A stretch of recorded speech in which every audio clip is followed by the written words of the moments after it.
छत्रपती शिवरायांच्या जयंती दिवशी अभिवादन करताना राहुल गांधी यांनी श्रद्धांजली शब्दाचा वापर केल्याने वाद निर्माण झालाय।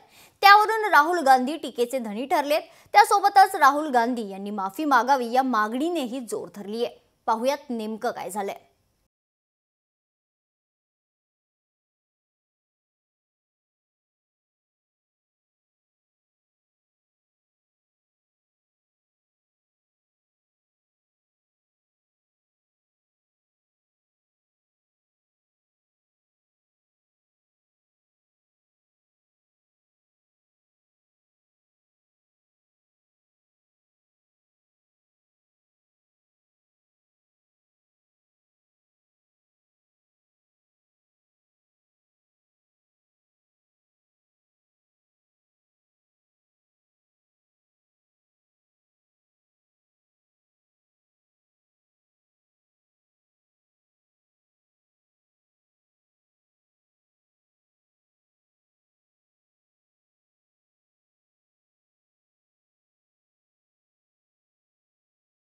संस्थापक ही आमची श्रद्धा आहे, ती आमचं दैवत आहे आणि त्यांना श्रद्धांजली आपण जयंतीच्या निमित्ताने ट्विट करणार असाल तर मुळासकट उखडून काँग्रेसला शिवभक्त आणि शिवप्रेमी महाराष्ट्रात श्रद्धांजली अर्पित केल्याशिवाय राहणार नाही। औरंगाच्या पिल्लावळा करून अजून दुसरी काही अपेक्षा नाही। देशाची जनतेची शिवप्रेमीची माफी मागितली पाहिजे। त्यांनी इथे शिवरायांच्या पुतळ्यासमोर येऊन नतमस्तक झालं पाहिजे आणि त्यांनी नाही केलं तर मग महाराष्ट्रामध्ये शिवप्रेमी त्याला किती वेळ इथे येऊन देतील त्यांना त्या बाबतीमध्ये पुढचा काळ ठरवेल। राहुल गांधींनी केलेल्या या ट्विट नंतर उपमुख्यमंत्री एकनाथ शिंदेंनी राहुल गांधींवर सडकून टीका केली आहे। महापुरुषांचा अपमान करण्यासाठीच मुद्दाम अशा प्रकारचं ट्विट केल्याचा आरोप त्यांनी केला।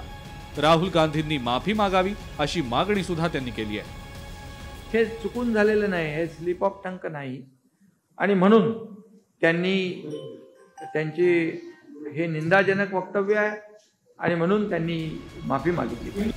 राहुल गांधींवर टीकेचे आसूड ओढले गेल्यानंतर आता काँग्रेस नेते मात्र सारवासारव करण्याचा प्रयत्न करतायत। हा दोगलेपणा भाजपचा आहे, लोकांना कळतंय।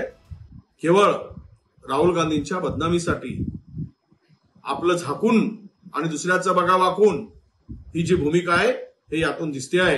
राजकारण कसं करता येईल याचा हे प्रयत्न करतात। मग प्रश्न हे पण विचारले जातील की मालवणचा पुतळा 8 महिन्यात पडला, अजूनपर्यंत देवेंद्र फडणवीसांनी माफी नाही मागितलेली आहे, नरेंद्र मोदींनी माफी नाही मागितली। त्यांना हे असं राजकारण करून आपली पोळी कशी शेकायची हे चांगलं माहित आहे, पण महाराष्ट्र आता चांगला वाटला या गोष्टीचा आम्ही निषेध करतो।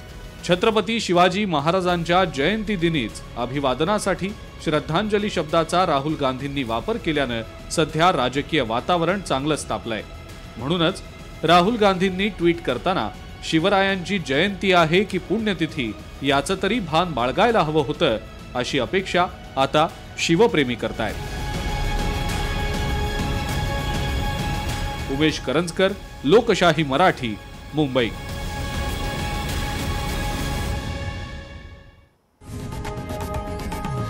लोकशाही मराठी ऐका, पहा, जागरूक रहा।